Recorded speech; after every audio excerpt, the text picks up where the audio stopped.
A river of liquid mercury buried beneath a pyramid, lethal enough to fry your nervous system before you even touch it. A cursed stone in London that ruined every life it ever passed through, and a Polish king's tomb that killed researchers with invisible spores. These are forbidden ancient artifacts that experts warn people not to touch. Deep under the Pyramid of the Feathered Serpent in Mexico, archaeologists spent years painstakingly clearing a sealed tunnel. In 2015, they hit something they were never expecting to find: a massive deposit of liquid mercury sitting at the end of the corridor. A shimmering metallic pool that had been designed to look like a supernatural river. The lead archaeologist, Sergio Gomez, immediately went on the record warning that nobody should be near this stuff without full-body hazardous material suits and respirators. Liquid mercury is a neurotoxin that emits these odorless vapors that'll destroy the nervous system. If you breathe it in, you're looking at permanent brain damage, tremors, and eventually a complete system shutdown. So why was this here? The theory is that the ancient people of Teotihuacán used the mercury to represent an underworld river, creating a kind of forbidden zone for the living. Because the tunnel was sealed for nearly 1800 years though, the concentration of toxic fumes inside was lethal. Even today, the excavation is strictly controlled because the soil is just saturated with the metal. Next on the list is the Dalia purple sapphire.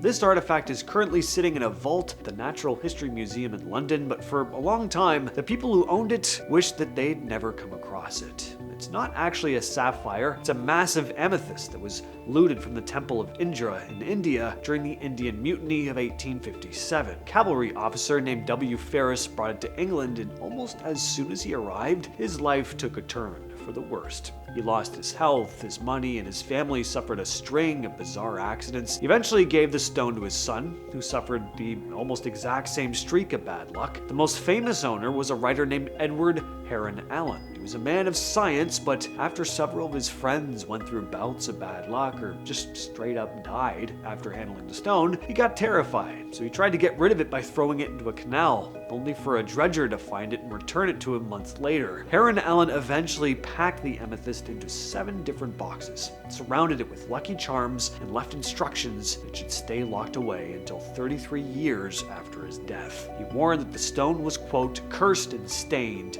with blood. In 1973, a group of researchers in Poland decided to open the tomb of King Casimir IV. Jagiellon. People at the time joking about the curse of the pharaohs, but the scientists were scientists. They didn't believe in curses, and even if there was some kind of dangerous mold in there, modern medicine would protect them from it, surely. But they were wrong. Within days of opening it, 4 of the 12 researchers were dead. Shortly after that, more members of the team started falling ill with mysterious lung infections and organ failure. In the end, nearly everyone who'd entered the tomb or handled the king's remains had suffered some form of serious health problem. Microbiologists eventually found that the tomb was a breeding ground for a specific fungus called Aspergillus flavus. When a tomb is sealed for hundreds and hundreds of years, like this one was, certain molds can evolve into highly concentrated toxic strains. So as soon as the researchers cracked the seal, they just inhaled a massive cloud of invisible spores that, and this is really disgusting, but they started eating their lungs from the inside out. So that's why nowadays, when archaeologists open a royal tomb or a sealed crypt of some kind, they wear a heavy-duty respirator. Back in 1785, archaeologists dug up a gold ring in a field in England. It's an undeniably ancient-looking thing, kind of bulky with a rough face carved into it. For a long time, people just thought it was an old Roman artifact, but then another discovery completely changed how people looked at it. Miles away from where the ring was found, researchers turned up what's called a cursed tablet at an ancient temple. It was left by a guy named Silvanus. He specifically called out the ring's owner by name, a man named Cinnabar. The message basically asked the god Nodens to destroy Cinnabar's health and peace of mind until he returned the ring to the temple. But it went even further than that. The tablet also warned anyone who came across the ring that it was stolen property and that whoever was wearing it was already marked for death. In 1929, an archaeologist named Mortimer Wheeler was trying to piece together the link between the ring and the cursed. He needed someone who understood the old mythology behind it, so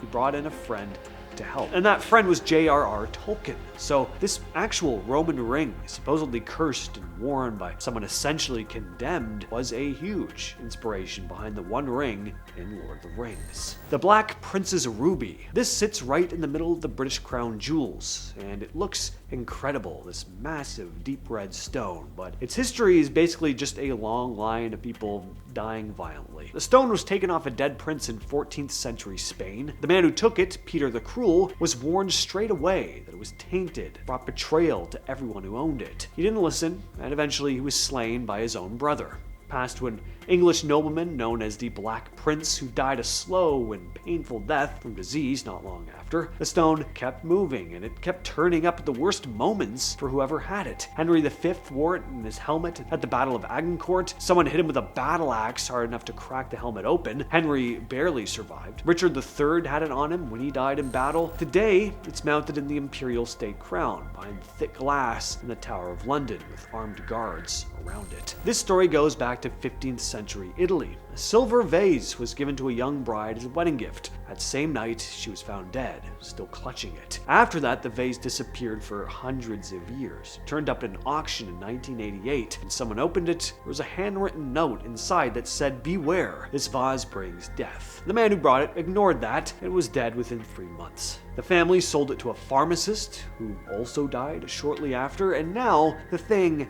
had a bit of a reputation. People tried donating it to museums just to get it out of their hands, and every museum refused. Nobody wanted this thing. Eventually, the Italian police got involved, and since they couldn't find a home for it, they reportedly put it in a lead-lined box and buried it somewhere. Tikal is one of the most visited ancient sites in the world. Tourists go constantly to see the Maya pyramids, but archaeologists started getting sick after spending time in the deeper chambers. For a while, nobody could work out why. But when they finally tested the air and the surfaces, they found unsafely high levels of mercury. The source, the paint on the walls. See, the Maya were obsessed with the color red. It represented life and the BLOOD of their gods. The mineral they used to get that deep red was called Cinnabar. The problem is that Cinnabar is mercury sulfide. They coated their walls with it, their pottery, even the bodies of their dead. Over 1,000 years later, that paint is broken down into this fine dust that covers every surface in those chambers. So breathe it in or touch the wrong wall, you could end up with mercury poisoning. This limestone statue was carved in Cyprus around 3500 BCE. It's officially known as the woman from Lemb Statue, but some call it the goddess of death, and the history behind it makes that pretty easy to understand. It was discovered in the late 1800s. The first owner was a man named Lord Elfont. Within 7 years of bringing it home, every member of this dude's family was dead, all 7 of them. The next owner, Ivor Manouchi, lost his entire family within 4 years. The third owner had a nearly identical experience. And by the time it reached a fourth owner, Sir Noel Thompson, the stories were well known. He was aware of everything that had happened to the people before him. His wife and 2 daughters still died after the statue came into his home. Surviving sons, not wanting to find out what had happened next, donated it to the Royal Scottish Museum in Edinburgh. The museum placed it in a display case. The curator, who handled the installation, died shortly after. It's still there today behind thick glass. You can go see it if you'd ever want to, but the staff and historians who studied it are generally in the same agreement that it should stay exactly where it is. Uluru is this huge sandstone rock sitting in the middle of Australia. The Anangu people have considered it sacred for thousands of years, and their message to visitors has always been, don't take the rocks. If you do, things won't go well for you. Well, for years, tourists have ignored that and took stones home as souvenirs. But packages started arriving. The Park Service receives returned rocks every single week from people all over the world. They're called sari rocks, and they almost always come with a letter. The letters describe the same kinds of things: car accidents, illnesses, marriages falling apart, financial problems, all seeming to start around the time the person took the rock. Returning the rock may seem like a small gesture, but this is Australia. Shipping something down there, it ain't cheap, but people are so desperate to undo their bad luck that they will pay it. And in a similar story, in 1995, someone stole 2 large round stones from an archaeological site in Israel called Gamla. They were Roman Ballista stones, which were heavy ammunition used in ancient catapults. These ones were from a siege in 67 CE, where a massive number of people were killed. For 20 years after they were taken, nobody knew where they went. But then they just showed up, left in a bag in the courtyard of an Israeli museum with a typed note inside. The person who took them wrote about what the 2 decades since had looked like for them. Their business had completely failed, their family had left, they described a constant feeling of impending doom, and what did they blame it on? The stones, of course. They said the stones had brought them nothing but trouble, and that they were cursed by the blood of everyone who died at Gamla. And that has been the video. I will catch you, yes you specifically, next time.